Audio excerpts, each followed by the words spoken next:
recording.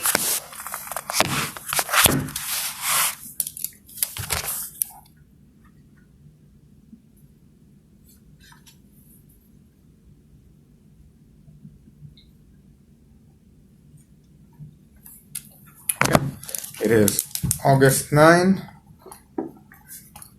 at 17:27. I'm here with Mr. and Mrs. Flanagan, Davion's parents. I'd like to start. Just tell me about Davion, please. Just general. Davion had a big heart. He sometimes to his own detriment, but he was faithful and loyal and was very easy to make friends. But he also was... just wanted, he was always there for people. Right. Like, if you needed him, he was there. If it was family, if it was friends. Like I said, just that's his emotionally, heart. physically, he was there for you. Yes. Just a really big heart. He was very passionate about football. That was it was his dream when he came to us at 8.5 from foster care. He had never had the opportunity to be involved in organized sports. As a mother, I was like, oh, does it have to be football? Can it be something else? But it was what he loved. And, he eventually became the starting running back for Strongsville in his senior year. So and that was a dream achieved. It was a dream come true, but then of course wanted to continue on. The harsh reality of a torn ACL in his third game of his senior season. Yes. So he got to live the dream for a little bit, and I think, if we're being completely honest, it was probably the start of his downward spiral when he lost his passion, like the thing he was most passionate about in life, and he had that kind of taken away from him. And I would say his rebellion. I think he was in a bit of a rebellious phase. Yeah. He's 19, 18, 19. But in general, he was just such a kind and loving soul. He was... I would always say he had an old soul because he was just like wise beyond his years in a lot of ways, because he's had to experience so much in his short life. Yeah. He saw a lot in those 8.5 years before he came to us. He was exposed to a lot of things that no one should be exposed to at all, let alone a child. Right. You don't end up in foster care on an easy path from, to get there. So yeah. He was athletic. A protective. He was a protective and loving brother. He really always, even from the beginning when the kids came to us, he was always, just checking in on the girls, making sure that, that crying that he's hearing is them, kind of rebelling against maybe the timeout they were given, or, have a seat here, honey, everyone's okay, no one's being hurt, come on, take a look, but he was always in the periphery. Always checking in on his sisters. He had experience. All they had was each other. Really, for much of their young life, it's all they had was each other. They were in county care for 2.5 years before we found them. Really? And they were legally free for adoption when we found them. So we went into it knowing and wanting to adopt, and wanting to keep the siblings together. And amazing. He was very athletic. Hardworking. Very hardworking. Very hard worker. He was also funny, and he had a great sense of humor. Charming and handsome. He was all of these things, but he wanted to go on to be a barber. That was his dream. He was a team barber for the football team and the coaches, so he had his own equipment. And he would always have them over, much to our detriment, because there was hair always all over the place.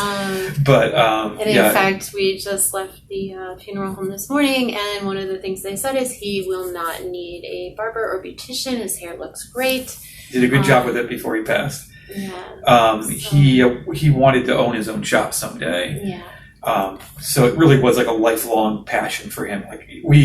He had every opportunity through being in Strongsville and Strongsville High and having parents who could help him achieve his goals. Yeah, or He could have for chose to go to college. He could have chose to be a fireman or a policeman because he was very athletic and built.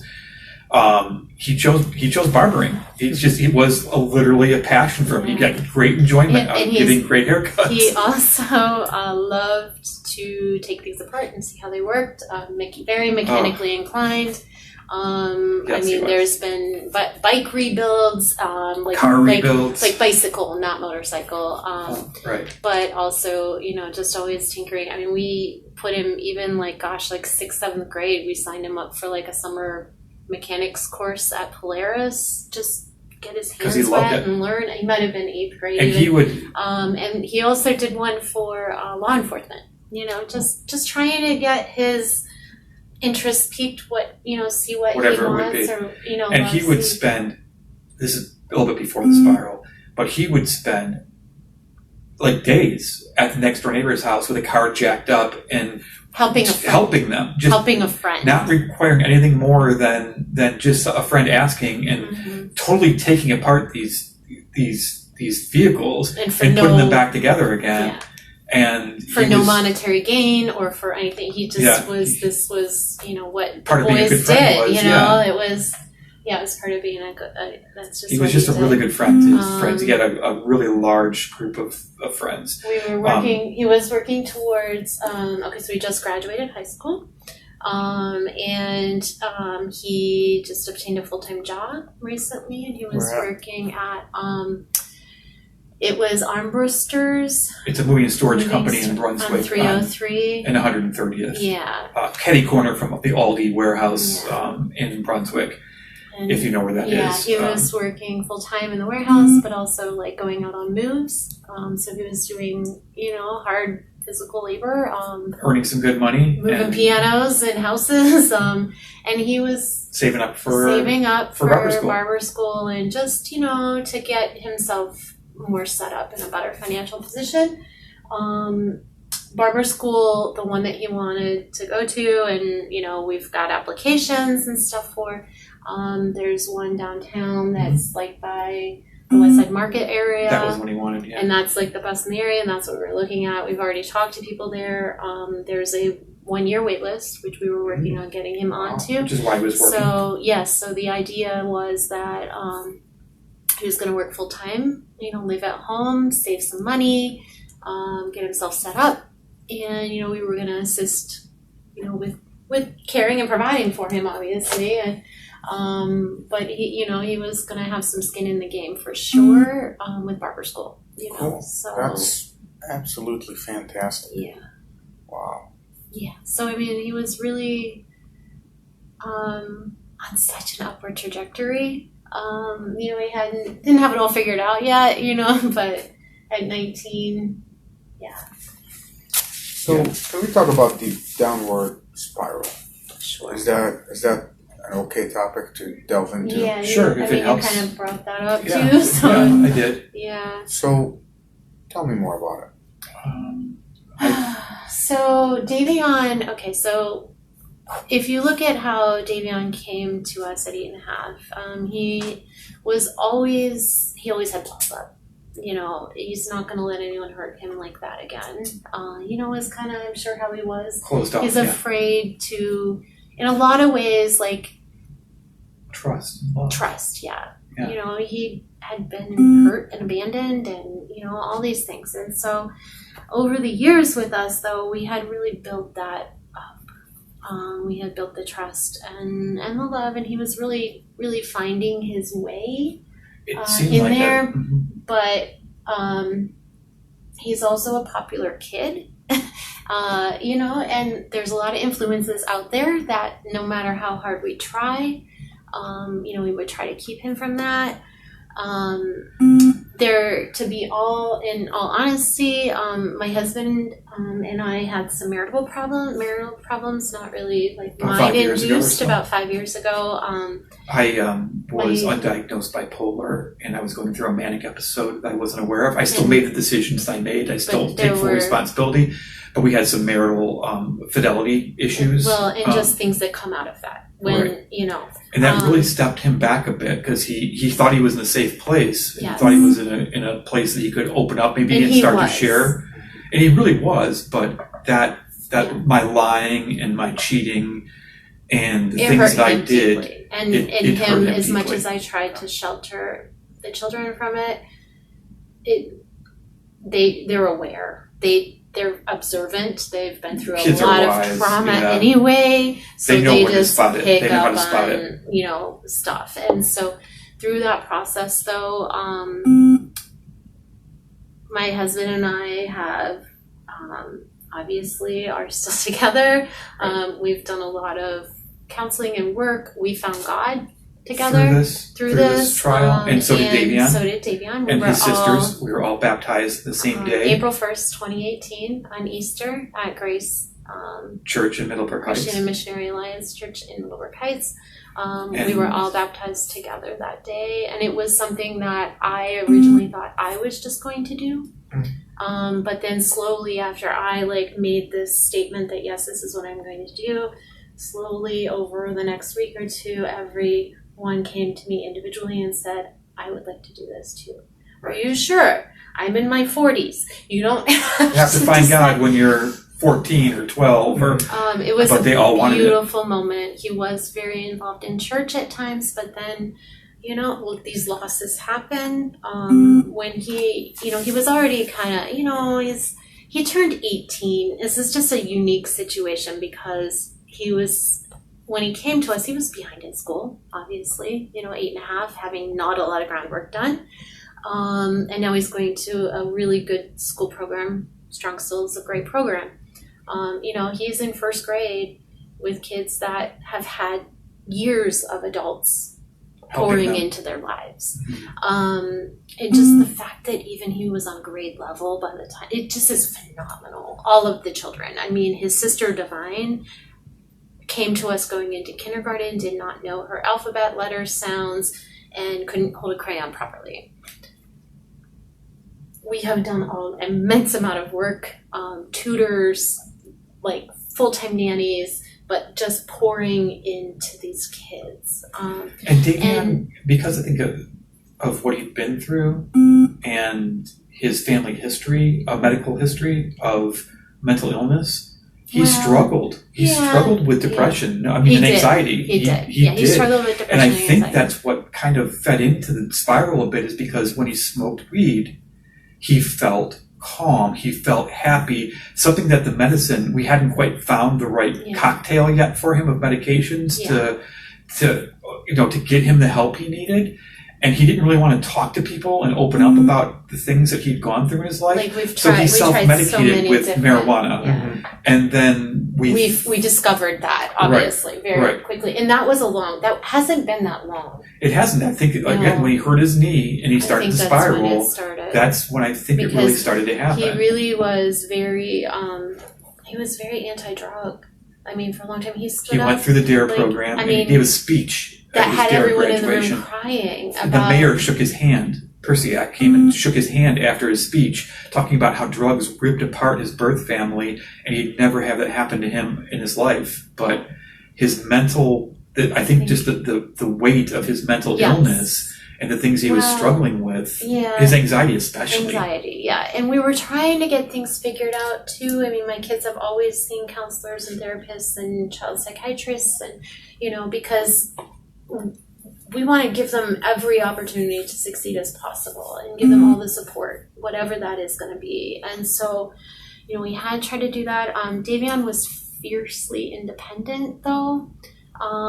He, from a young age, I mean, to be honest, he was watching adults in his previous, birth family and even in foster care. I mean, they were moved for reasons of violations by foster parents, that he was watching adults make decisions that, quite frankly, his ideas might have been better than theirs at that point. Right. And so there was just this piece inside him that always just wanted to be in charge of himself. Right. And he knew better than the adults. And it made sense, but in our situation, in our house, and the way that we parented and poured so much into him, that was a struggle at times because, you know, he would think this and we would think that, and he'd say okay, but then he wouldn't do it. And then he would, you know, because he would he was independent. do what he wanted, you know, behind Right. his back. And so, really, there was no evidence that he was using. I mean, he might have been in with like the, you know, the fun, maybe on the border of, you know, getting in trouble crowd. But right before, it was right after actually, he tore his ACL. We were waiting for surgery, right? So this would have been October of last year. He, like I said, he was fiercely independent. I'm sorry, back to when he turned 18. Because he was, you know, held back. He was the first of the siblings to go into school. He was held back in kindergarten. That's when things start to come to light. You know, people can't hide the conditions at home, you know, and so a lot of children, that's when things are brought to light to the foster care system. He turned 18 March of his junior year, which is a very difficult, Very early time. very early time and a very difficult time as a parent. Because, you know, I mean, I know what myself, I was like, you know, I'm 18, you can't tell me what to do, da da da da. Well, we had a year and a half to go through that before he was going to be graduated, or a year and 3 months, or a couple months, you know. And so from a very, and then you had the pandemic on top of it all, and the lockdowns. We have, his sister Davion is a type 1 diabetic. I'm a medical professional. I understand the risks, and we were strict about protecting everyone's well-being in our home and health, physically and mentally. But he wanted to be off with his friends. Okay, and so there was just so much going on there. Can we pause for a second? Yeah. Is it okay to pause the recording Yes, if I can ask a question? Not for that. Not for that. So I can't ask a question. Off No, the you record? can ask. Go ahead. But it'll But be not- part of the of course. recording. Yes, it will be Of course. part of the record. How much do you want us to reveal? Because I just don't want to. Right. I'm worried about if this goes further, Right. saying things that Things might. are searchable, is how I feel. Right. There's certain Anything things that are is searchable. pertinent to the investigation. So I'm Yeah. trying to, the reason I'm asking, first of all, I want to know what Davion is. When I investigate his death, I want to be able to investigate my little brother. Right. I want to be able to connect with him and understand what kind of person he was. So next time when I sit, so it's not just a person. Right. It's a family member. Yeah. So I want to make that connection. And getting So to you know want it him, all. I've You never, want it- yeah. I've never met him. I don't, I don't know. Yeah. He didn't have any run-ins with the police, positive or negative, that I was involved in. Right. So I want to be able to, when I sit with these other kids that I'm going to interview, to have an idea of who is Davion from the people who lived with him every day, Right. Yeah. Okay. right? And so, because it's easy, if I don't know him very well, if you hear rumors here and there, to start getting swayed, and I want to be anchored in knowing who he is. Okay, Right. That Okay. makes sense. And so it's very important, Yeah. as much as you're comfortable with it. Yeah. So I'm not Right. No, that's good. I'm letting Well, you do the That's good to know. I talking, just so was Yes. like- you And- steer this Yeah. conversation. So there Okay. were two Davions, is what I'd Well, like to say. There was sort the of. at-home Davion Yeah. who was comfortable expressing his deepest, darkest emotions and fears and working Inside through our his home and his mental illnesses that he was struggling with. Because I do believe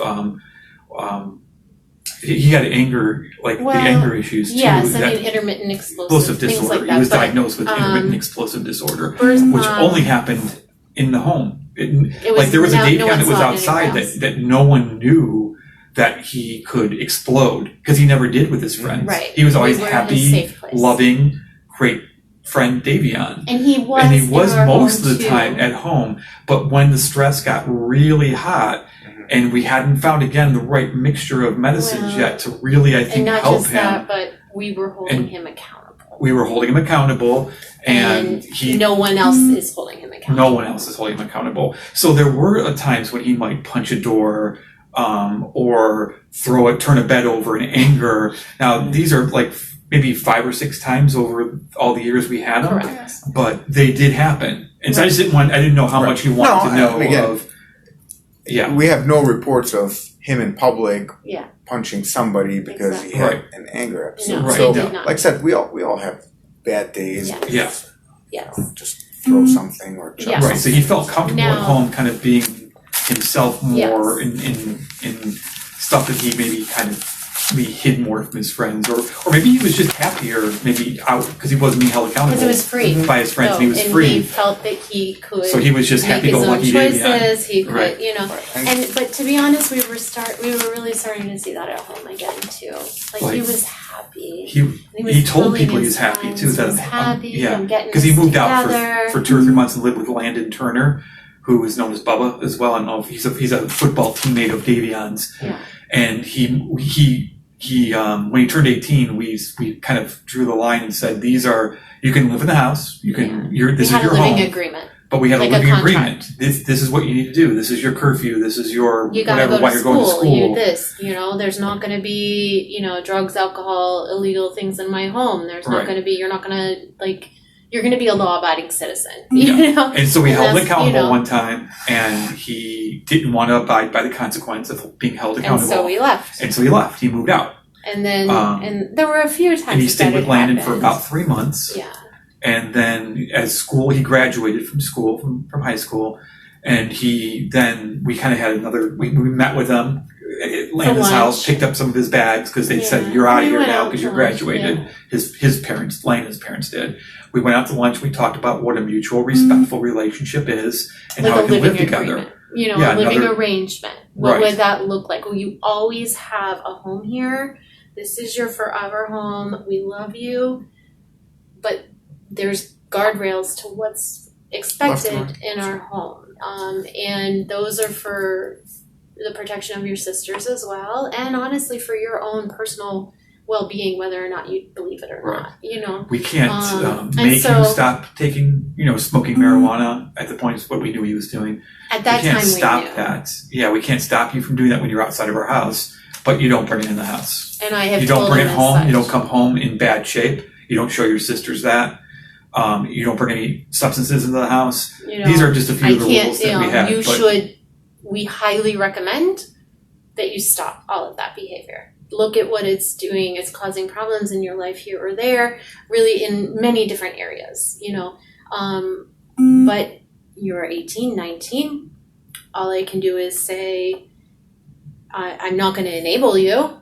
I'm not going to give you whatever money, or I'm not going to allow you to live here. Yeah. And quite frankly, we even had the conversations that I'm telling you, if I find it, I will be the one to report you.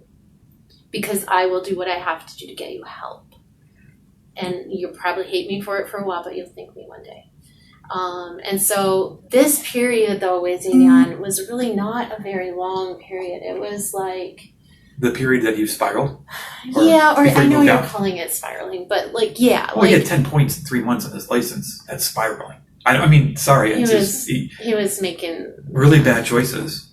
He was, He was in a bunch of accidents. He had a car that he was working trying to on. soup up. And The guys, they're doing mods on it. And I'm going, what are you guys doing?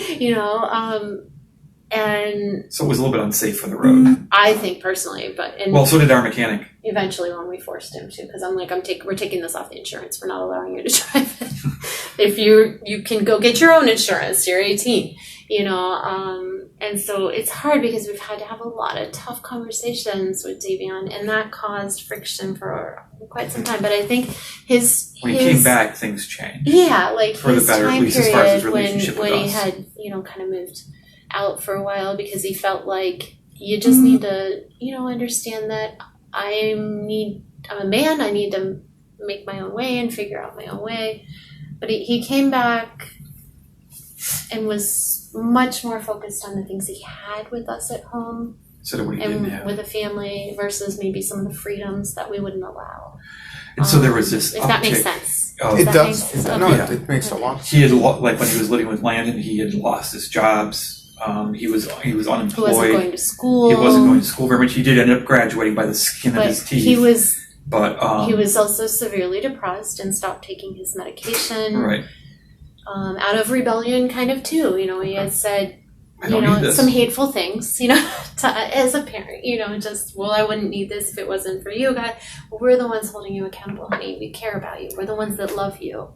We're trying to get you better. So he came back and things were better when he came back. They were a lot better. In fact, he had, he was doing some volunteer work at our church and was at an event that it was a youth event, and our youngest daughter, Davion, was there. And during the service, he, and I kept saying, we just need to get him back into the church. I can't force him to go, but we need to get him back into this community and people that care about him.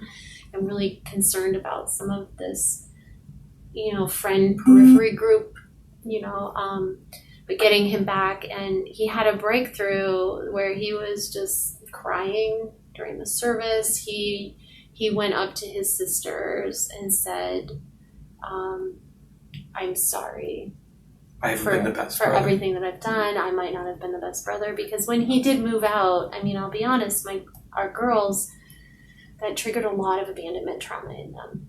And that was hard, and just like their parents. And they're still in contact, but it's not the same. And I would try to explain to them, honey, you realize he's not going to live here forever, right? Like, he's going to grow up, and so are you eventually. You're going to move out. But just,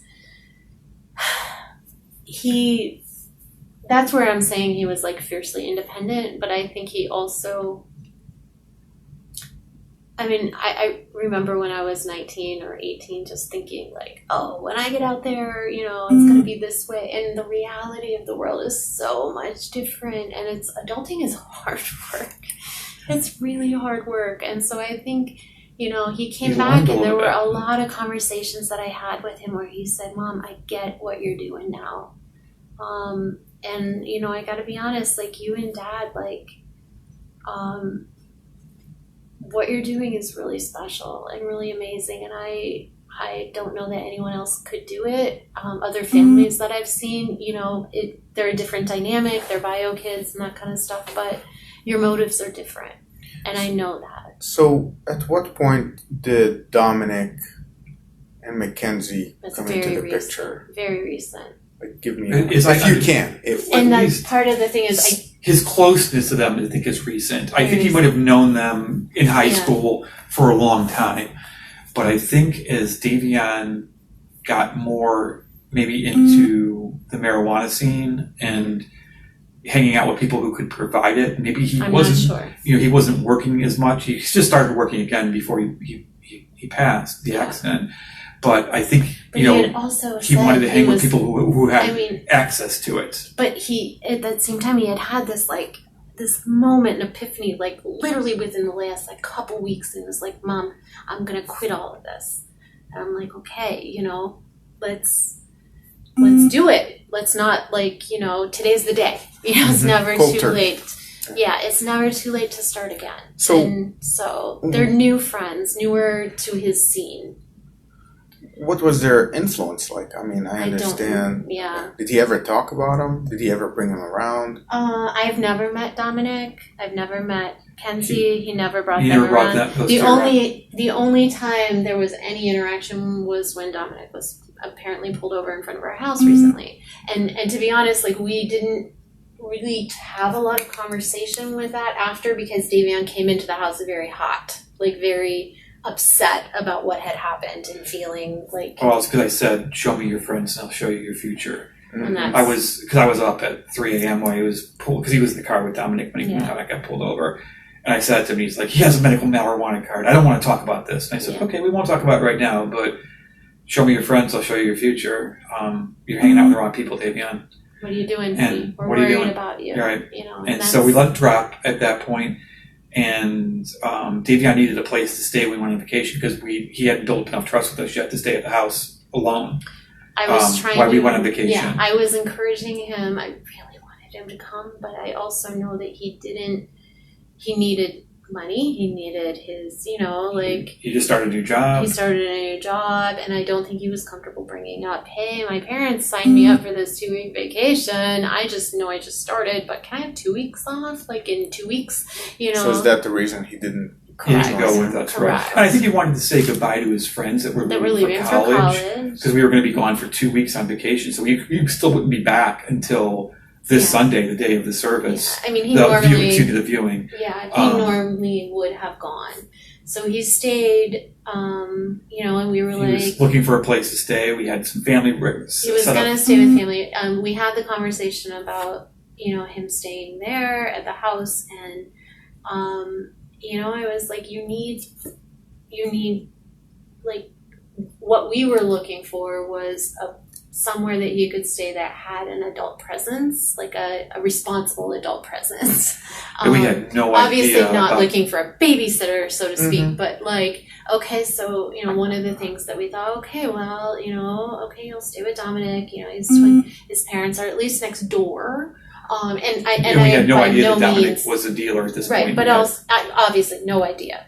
But also, and I'm not saying I expected Mr. and Mr. Russo to babysit my child either, but we did offer them and Dominic some money to help with food or to, like in exchange for him staying there. And we did give them a couple $100, and we gave it to Davion for him to give to them.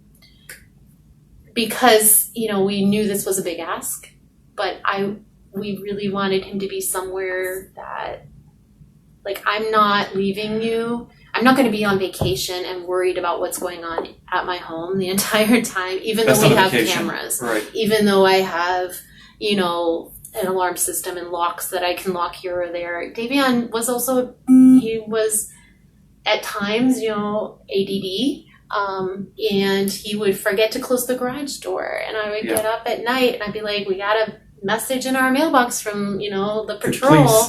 Hey, stop leaving your garage door open. You're inviting, stuff. Theft.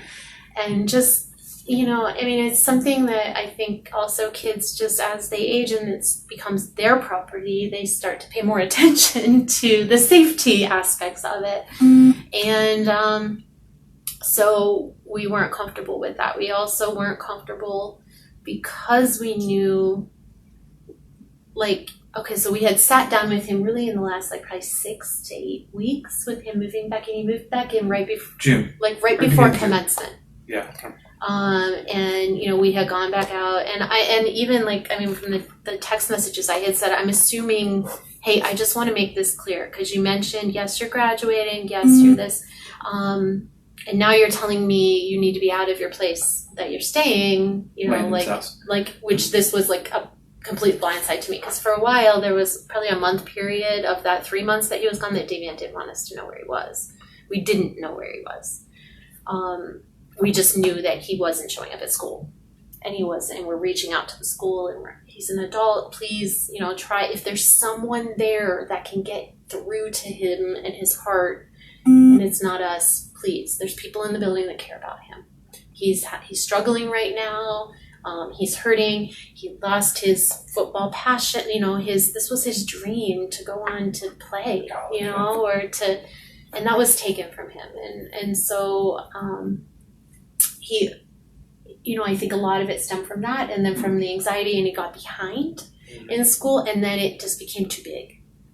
And too big. And I just kept saying, honey, people want to help you. Reach out to your teachers. They're emailing us. Reach out to, we were in so much contact with the guidance counselor, the principal. So in any case, this was, a recent thing that he was back in our home, and that we had these conversations with him. I completely lost my train of thought again. It's been a really long day. That's okay. We were talking about why we left him, why he couldn't stay at the house, and why he could not have his sister's car to borrow. Yes. Because we said, why you're still using, we're not trusting the vehicle to you. Yes, so before he had even come home to us, I'm not naive. I had caught a few things in his urine before, just parenting, and said, and it was nothing. It was marijuana. It was nicotine,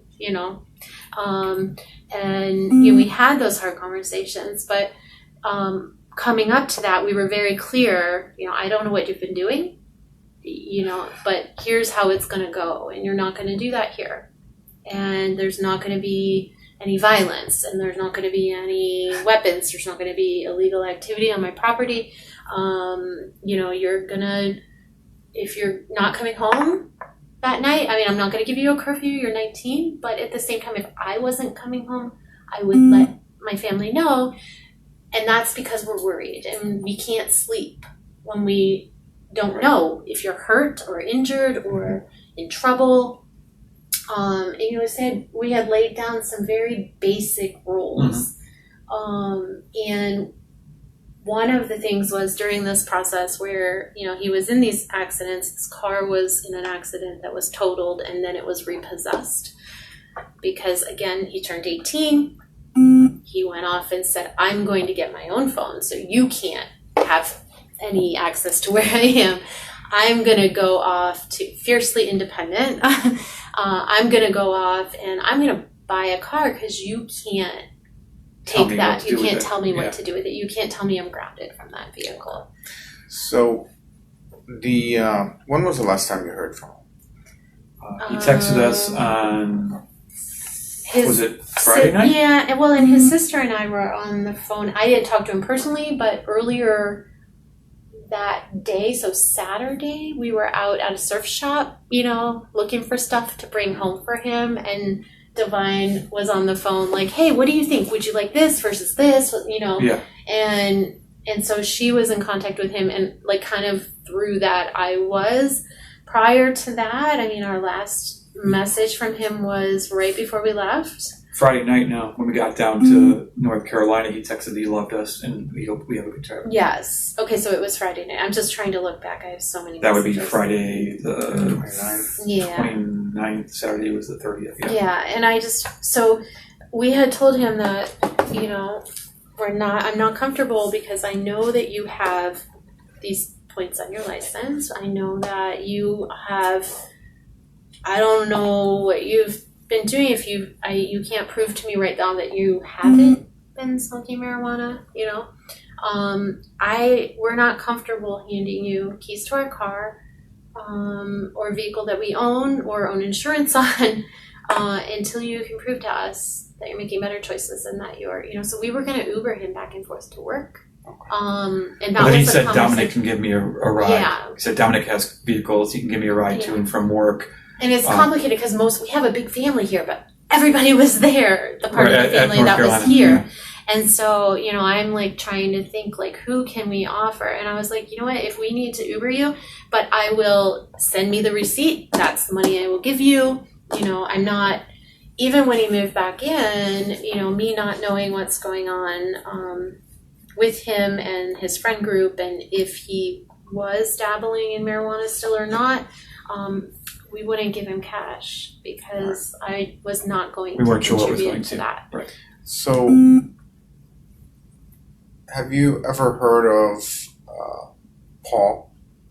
No. That's a new name to me. That's a new name until all this happened. We never knew about Paul. So, who are his close friends? If I were going to track down his Husni. And it's hard because it's high school and the drama, and it's right, hard to keep up with. Right. But anybody whose name came up frequently. Joey.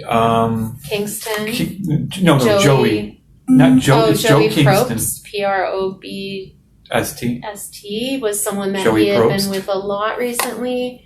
Who was also into the drug scene. From what we understand, which I smoking. found out. I Right. know it's unfortunate, but Joe and to Kingston be honest, was a I close didn't know friend? that until we went and sat down with his mother, With Joey's mother. Yeah. right before we were going to leave, because He might have stayed he had there. said, "Oh, Joey, I could probably stay at Joey's," and so, I reached out to Joey's mom. Joey's mom texted me back, and we met for ice cream to talk about it. And then she had Ended up shared not some working things out, with me that I was like, oh, I didn't realize that all of this was going on. At your house.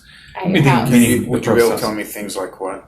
Well, I'm not going to reach out to her. I know, Marijuana for sure. For instance, Scott, how I got her phone number was when Scott pulled up one time to pick up Davion. She came out and talked to him and said, that the kids are smoking here. I'm like, what? Like Scott said, he's like, they're smoking.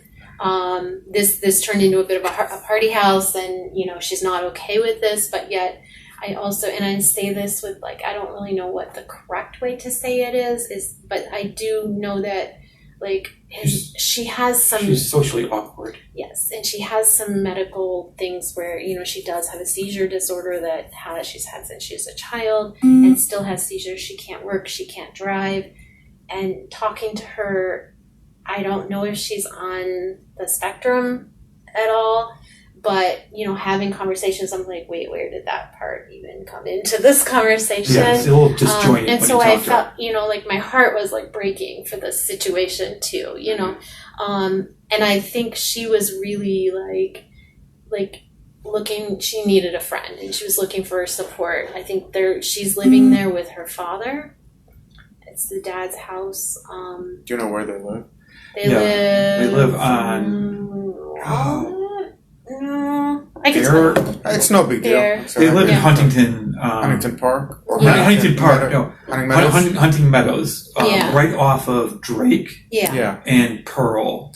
And I don't know why I can't think of the name of the street right now. If I looked at a map, I'd know it. But anyways, there was some cough syrup that she found in the house. So as through this conversation we're talking, and I feel like a big piece for me is like I deal with this kind of stuff, I have a doctorate in pharmacology, so like a lot of parents are pretty naive about a lot of this stuff, and I am not, I'm not at all. And, so she was asking me questions like, well, what's this that I saw, or what's that?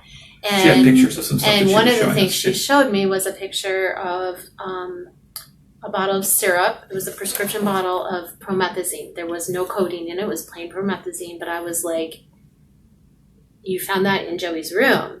And she said, yeah, I took it. And I was like, that is extremely concerning because I don't know what they're mixing with that. And if they're dabbling in narcotics and opioids, you need to get your son help right away. I'm not judging you for what you have done at your home. These are your decisions. I'm not, this is not going to happen in my home. I'll tell you that. That's why they're not coming here. But it was very concerning. She had talked about maybe some edibles that she thought maybe they were making, and some, marijuana. And I know, here's the thing though, because of this whole legalize and medical marijuana, just political climate that we're in, there's a lot of adults out there, parents that are like, oh, it's just marijuana. And maybe that's not how I feel about it, because especially for teens, it can very often become a gateway. And so some of the things she was telling me, I believe there were some resin there, and these vape oils, and they're so high potency, and I'm trying to educate her. I am treating patients that due to, excessive marijuana use are now having schizoaffective disorder problems. They were sent to a mental hospital and an ER. And these are things that I'm literally seeing in medical journals, substantiated with a lot of evidence. And it's not just that, it's just the high THC that is in this stuff. It's not the marijuana of the youth of your dad who is remembering this. That was 4 to 7% THC, maybe 9 at the most. This stuff's 98, 99%. It's 1% away from Schedule 1, completely illegal across the entire country. And what is so frustrating to me as a professional as well with these companies is that they find a way around the laws over and over and over, and they keep coming out with a new Delta 8, Delta 9, Delta blah, blah, blah. And it's all to get around laws, in my opinion.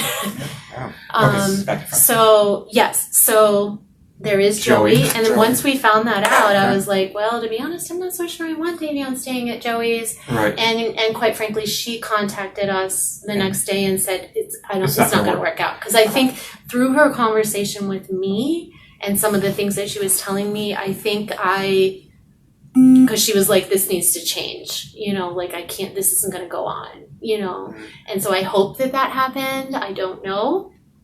But I felt like she really didn't have much of a support system, and that she was looking for, she's reached out to me multiple times, like she needs a friend. And she was overwhelmed, is how I felt. So Joey. And then we Joey have Brooks. Landon Turner. Landon Turner. What do you know about Landon? Landon is a football player who has a scholarship to go play at Marietta College in Southern Ohio. Landon is where Davion stayed for 3 months when he left the house and decided that he wasn't going to live by our rules. Yeah, he couch surfed for a while and then he landed at Landon's house. Landon, I think, might smoke occasionally. I don't know that he does anymore. And maybe not anymore. Is his football starting up again? Drinker? Yeah, underage drinker, I would say. Yeah. But he was at the football team, so he was a really good friend of Davion's. Husni, I don't know Husni's last name. I'm sorry, I don't. I have it. I know. Yeah. Okay. He actually reached out to us. He was one Yeah. of the first people. Yeah. And Husni has worked with Davion like as a manager in various different places, like Chipotle, Papa John's. And even before that, maybe at Five Guys. Yeah, so like they've kind of followed each other. They've had they're like brothers. They're like brothers. They fight like brothers. They fight like brothers, and they hang out like brothers. And love each other like brothers. And Husni will, and I've seen it. Like he will call him out in love, and I appreciate that. Yeah, Husni was probably, from a parental standpoint, the best friend that Davion could have had because he would call Davion out on his crap. The stuff that he would say was true. No, and Husni's probably not. He's a kid himself too. But that's a really good friend, Kyle Harper. Which was I don't know. Lifelong friend of Davion. Yeah. We met him literally, I think, the day we moved in or the day after we moved in. Yeah. He became friends when we moved to Strongsville. And Husni is very good friends with him, as is Yosef, which I don't know very well. And I don't know Yosef's last name either. But Husni and Kyle Harper were the two that were involved in putting together Harper. Harper. HARPER. They live right next door to us. So we're the first house on the corner. They're the next They're the one. second. And they were the two that organized The vigil. one of the very large vigils that was held At the crash site. Incredible job. It yeah. was really awesome. It was really good. The thing is, Davion was close to so many people.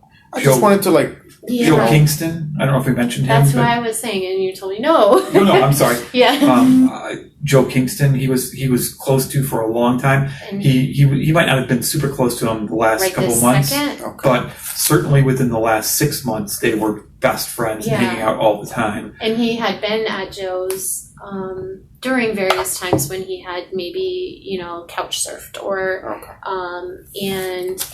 Also, there's this Yosef that he was really close to who was involved in the vigil. I don't know. Well, a lot of these kids, right, and we can find out. So the reason I'm asking you is I want to kind of establish a baseline of if those names come up.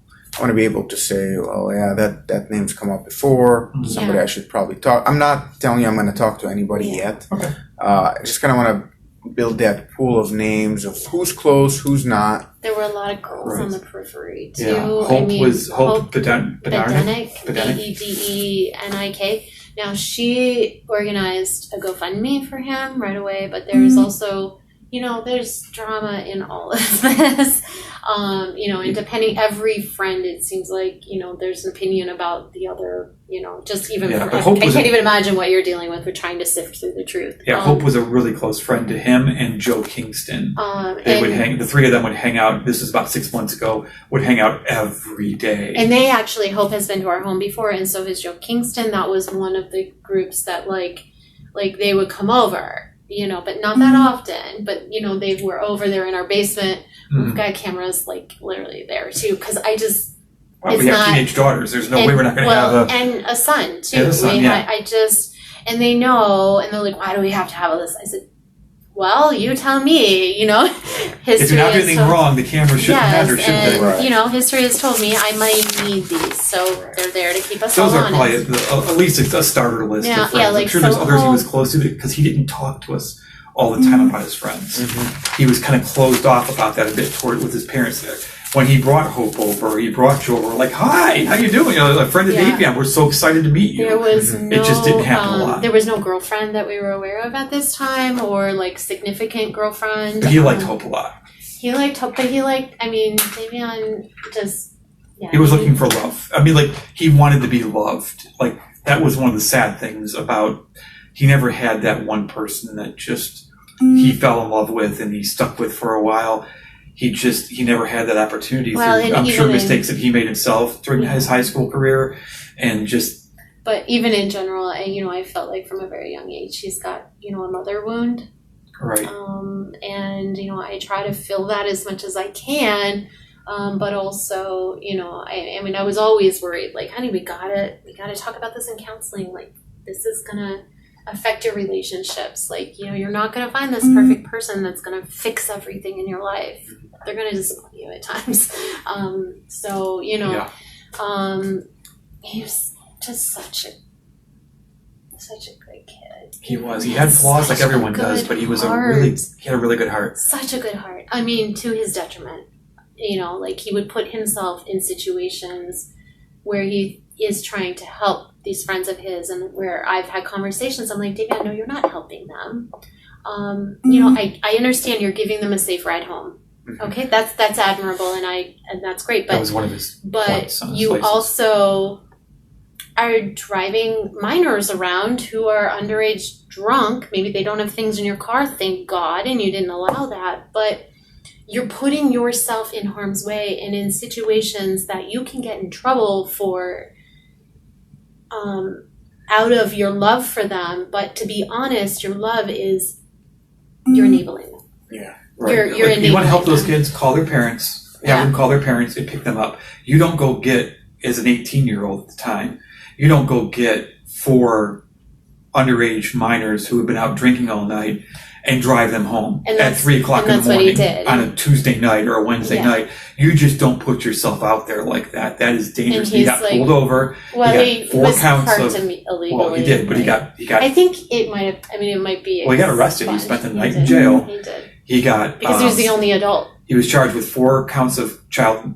endangerment. Or no, child. Contributing to the delinquency of a minor. And it got was dropped because there was no proof. He didn't give them the alcohol. He was just trying to get them home. But it's just he was another also, case of he had them out. putting himself in a bad situation. But that was like his heart. Like it was his heart. And his heart was for people that were hurting. Yeah. And I would ask him, I would say, honey, like, why are you hanging out with this crowd? And he said, people that are hurting, they get me, and I get them. It's these kids that, maybe they haven't had the best home life, or maybe they did. I have no idea. Do you know what I mean? I don't know their situations, right. But he was a friend to all. Like, he didn't discriminate in a way. Right. He was friends with football players. He was friends with cheerleaders. He was friends with drug dealers. He was friends with and I a would large say, group like, of people. what are you doing? He's like, Mom, I'm helping them. I'm like, no, you're not helping them. Like, you think you're helping them, but helping them is getting them real help. Like, with an adult, with someone that can, help them change their life. Like, not, and that was a hard thing because he was hard-headed, and he said, you don't understand, I'm helping my friend. Yeah. So, this is like kind of like a tale of two cities, Yes. It's like you hear the very, very positive and then see the tragic end. It's awful. And, I'm really sorry for his loss. The more I hear now, the more it's like, wow, this is a kid with a lot of potential. It really is. He's very talented and very kind and smart. I mean, if you look at his high school transcript, you might not think that sometimes, but whatever that kid put his mind to, he was good at it. He could do it. Not everybody's book smart doesn't mean smart. Exactly. If he's good with his hands and He's a good Yes. barber and taking things apart, putting things together. He That's was very very good good. too. Yeah. And there's He was also mechanically smart, like kind of like that. as a parent, I felt this like anxiety of this, I see these choices and, that we're She trying describes to it as a snowball rolling down the hill that we like just an avalanche couldn't, that we I couldn't couldn't. I stop. saw it coming, and We I tried, saw the but we choices, and I couldn't kept stop saying, it. "Honey, like, I mean, I have texts that say like, like, I'm concerned about your behavior and like the outcome of what that could have for you. Mhm. We're scared. We're worried." And he, But we were just overreacting. Parents. of course, from his perspective. of course, we were just overreacting. But like, it's just as I don't know. He really did have so much potential, and he gave so much of himself for friends and for family, and like the other thing, I think this is where it was going when I got distracted again. I'm so sorry. Was that he? I'm so tired. We're done here. Okay, he's done, honey. I think we're good. No, or you but got one last thing you want to say? no, there is something important that I wanted to say. That he, where was I again? We were Walking talking. back. That's okay. We were talking about how he was a friend to others to his detriment. That he thought he was helping them, but really wasn't helping them. That it was a snowball rolling down the hill, and we tried to stop it, but we couldn't. And those are the things that we said in the last few minutes. I don't know if you're going to find it again or not. Yeah, I'm not sure either because literally It's okay. We're going to have other conversations. We will. Yeah, he just. Did we get through all your questions? Or You did. Okay. Like I said, I just wanted to establish that baseline, get to know what He was a wonderfully beautiful flawed And human I being. would try. Yes, and I would try to tell him. Just I like we was all like, are. honey, these Yeah. people, like that you're driving around, and those kids got in trouble. Otherwise, I would have been calling. Do you know what I mean? That was handled. Their parents were notified, and that's just because that's who we are. But I said, that just these kids, honey, like they're not. I'm not sure they're true friends because they don't have your best interest in mind. Yeah. Like a true friend wouldn't call you out to drive them around like that, and put you in that position, or and it's one thing to like rescue someone once and to get them out of this bad situation, but these are kids that are continually doing these things, and Every night of the that's week. not Yeah. that's not a friend. That's a friend that's selfish. Yeah. So, as we move on from here, we're going to have another conversation. Okay. Obviously, it doesn't have to be in this setting. Yeah. Over the next 2 weeks.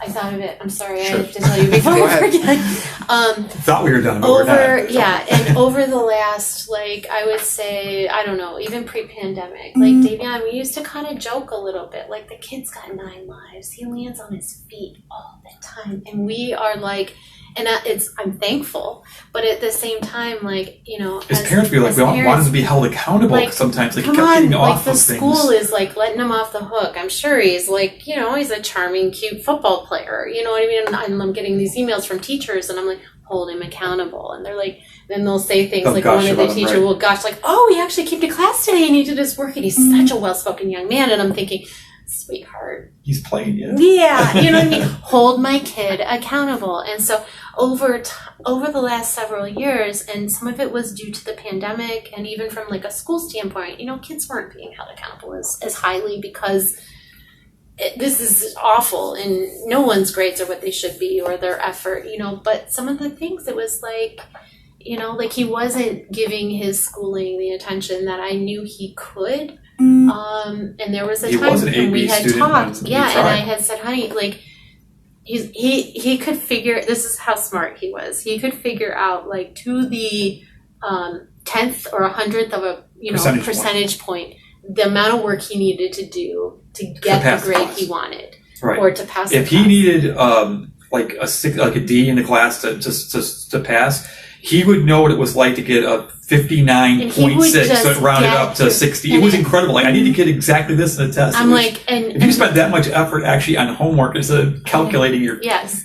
I mean, it's brilliant, but buddy, like, I'm like, you're hurting yourself here, you know, and he, you know, we would talk and I'd be like, you know, babe, like you're gambling, you know, like you're putting a lot on, oh, I can pull it through at the end, or I can, and it worked for him so many times. And there were so many times that it, you know, I told him, when the pandemic hit, like, original plan, because I'm like, you know, we went back and forth, like, this is such an argument in the house all the time. We have to hands off, like, we're not going to be here forever. We need to let natural consequences happen with the school or whatever. Well, then the school's not holding them accountable. The school is wonderful, don't get me wrong, you know, but we're like, okay, come on, someone else needs to have this conversation and speak into our kid's life. And you know, there was a time period where I'm like, you're gonna lose your seat on the team due to grades. You're not going to make the academic requirements, you know. And he's like, oh, no, I have this time, I'll pull through.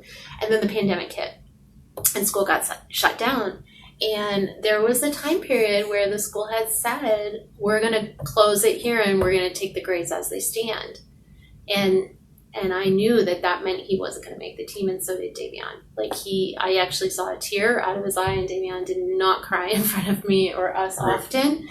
And I said, honey, I'm so sorry, but, you know, I keep telling you, when you gamble, sometimes you're going to get away with it, sometimes you're going to win big, and sometimes you're going to lose it all.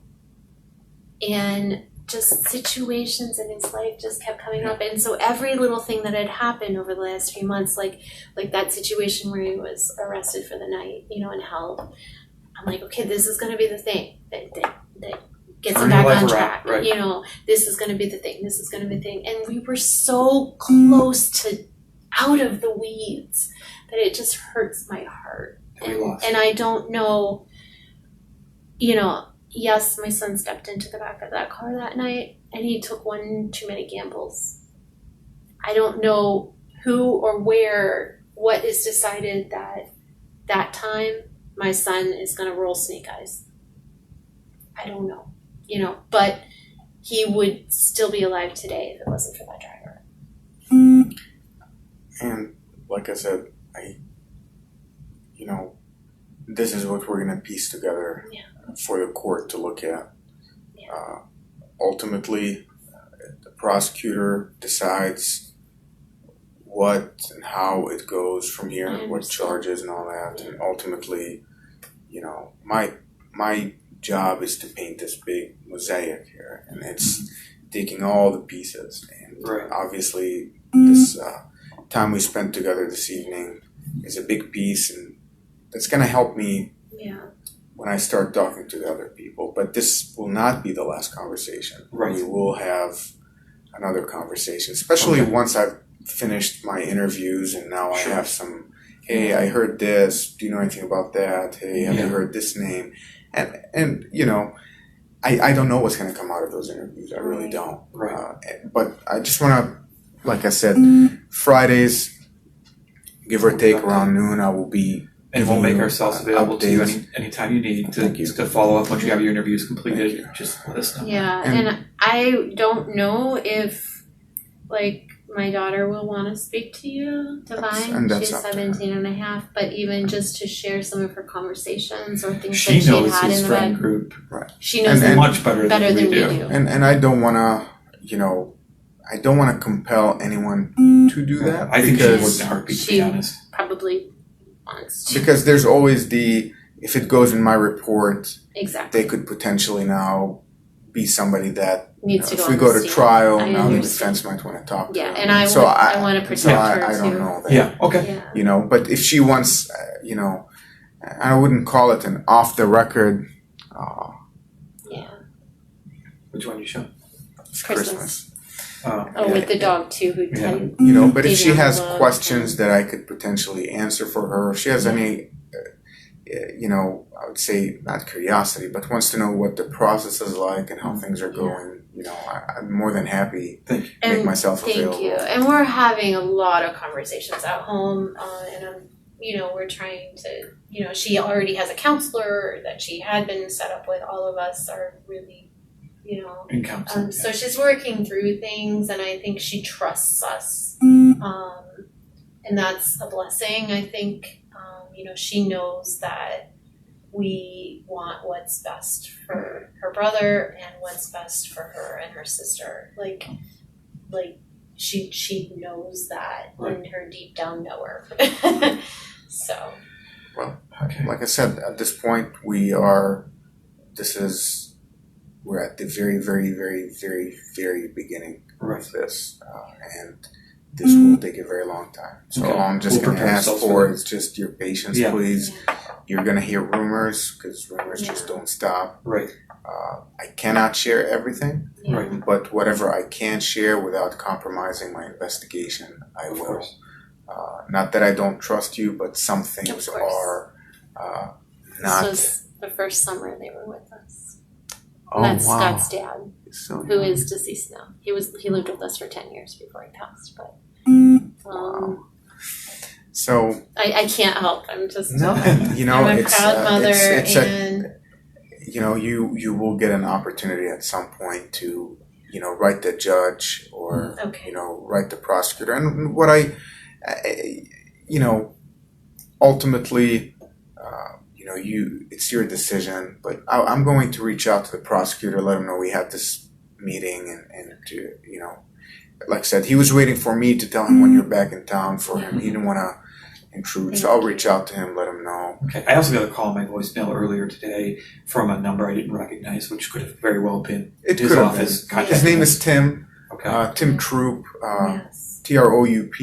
Like I said, Yes, we have that. I think we have his number too. yes, But very yeah, good we've guy. just been in meetings all day. And I understand. And Yeah. and so at this point, you know, thank you very much for coming down here, and we'll be in contact.